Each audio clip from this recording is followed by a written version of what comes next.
All right, let's dive in.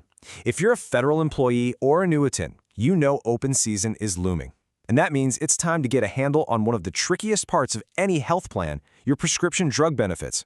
So let's break down exactly what you need to know for 2025. I mean, we've all been there, right? You go to the pharmacy and suddenly a drug that was covered last month now comes with a huge bill, or it's just flat out denied. It is so frustrating. But what if I told you there's an official playbook that all federal health plans have to follow? That's right. Your insurance carrier isn't just making this stuff up as they go. They are required to follow a very detailed policy from the Office of Personnel Management, or OPM.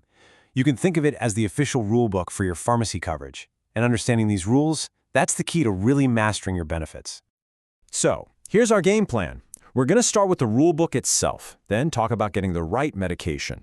We'll cover the rules designed to manage costs, shine a spotlight on some key required benefits, and then we'll get into what's changing if you've got Medicare. Okay, first things first. How does your plan even decide which drugs to put on its approved list? That list, it's called a formulary, and it's not random. OPM says it has to be based on solid clinical evidence, and it all has to be reviewed by a special kind of committee.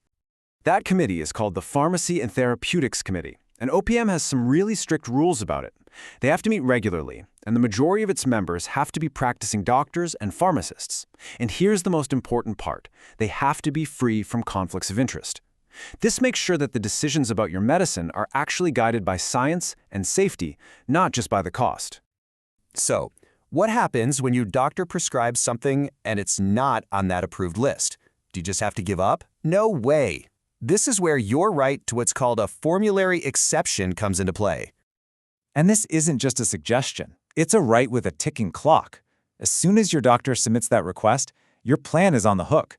They have to give you an answer within 24 hours for urgent cases and 72 hours for standard ones. Your request can't just get lost in paperwork. They have to make a decision, and they have to do it fast. Now let's talk about a word you're going to hear a lot more of: biosimilars. The easiest way to think about them is like a generic version of a really complex and usually really expensive biologic drug. The FDA has confirmed they are every bit as safe and effective as the original, and they are a game changer for making treatments more affordable. So why does this matter for you? Well, OPM actually requires your plan to have a strategy to encourage the use of these biosimilars. This creates competition, which helps bring down the crazy high cost of specialty drugs. It saves money for you, it saves money for the health plan, and it does it all without cutting any corners on the quality of your care. It's a win-win. Okay, let's talk about money. Of course, your plan has to manage costs, but that rulebook we've been talking about, it puts some really important guardrails in place to protect your wallet from those shocking, unexpected bills. This one is huge. For any plan that uses coinsurance, that's where you pay a percentage of the drug's cost. OPM has set a hard cap. It doesn't matter how expensive that medicine is. The absolute most you can be charged for one prescription is $150. This rule single-handedly prevents those terrifying four-figure pharmacy bills. And here's another super simple but powerful protection for you. It's called the lesser of rule. It just means you always pay the cheaper price between your plan's copay and whatever the pharmacy's cash price is. You know, if your copay is supposed to be $20, but the cash price is only $12, you only pay $12. You can never be forced to overpay. Now, beyond these general rules, OPM also requires strong coverage for some really specific and critical health needs. And these aren't just suggestions, they are mandatory parts of every single federal health plan out there. First up, contraception. Every plan has to cover, with zero out-of-pocket cost to you, at least one option from all 18 of the FDA-approved categories. This is to make sure everyone has comprehensive access to a full range of methods. Next, let's talk about weight management.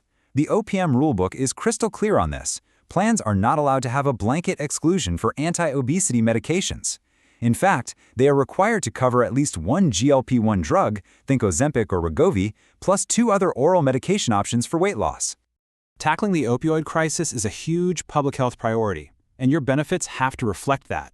Your plan is required to focus not just on treatment, but also on promoting safer ways to manage pain and making sure that life-saving rescue agents are easy to get. And this is a really critical life-saving detail.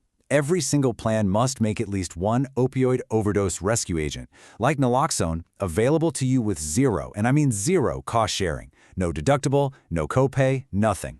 It removes every financial barrier to having this emergency treatment on hand when you need it. Okay, let's shift gears. For all of our federal annuits who also have Medicare, 2025 is bringing some of the biggest changes we've seen in a long, long time, and it's all thanks to the Inflation Reduction Act. These changes are going to have a direct and frankly massive impact on your drug costs. Here is the headline you need to know. Starting in 2025, there will be a brand new, hard ceiling of $2,000 on what you have to pay out of pocket for your Medicare Part D drugs for the entire year. For the first time ever, there's a predictable annual limit on your drug spending. This provides just incredible financial peace of mind. Now, how you get this amazing new benefit depends on who you are. If you're a Postal Service annuitant in the new PSHB program, you are required to enroll in a Medicare Part D plan. For all other federal retirees, it's still optional, but it is very strongly encouraged because of these incredible new cost protections. As we start to wrap up, I think it's worth looking at OPM's own words on this. The whole point of this rulebook, this guidance, is to make sure you have clear, easy-to-understand information so you can make the best decisions. It's really all about empowering you. And this is what it all comes down to. You don't have to fly blind. Your plan is required to give you these tools. You have a right to see their drug list online, you have a right to an accurate cost calculator, and you have a right to understand all their rules. This knowledge turns you from just a patient into a truly informed healthcare consumer. And really, that's the bottom line. You now know the fundamental rules of the game, from how to get an exception, to the caps on your costs, to the benefits that are absolutely guaranteed. So the only question left is, how are you going to use this knowledge to shop around and pick the absolute best plan for you and your family this open season?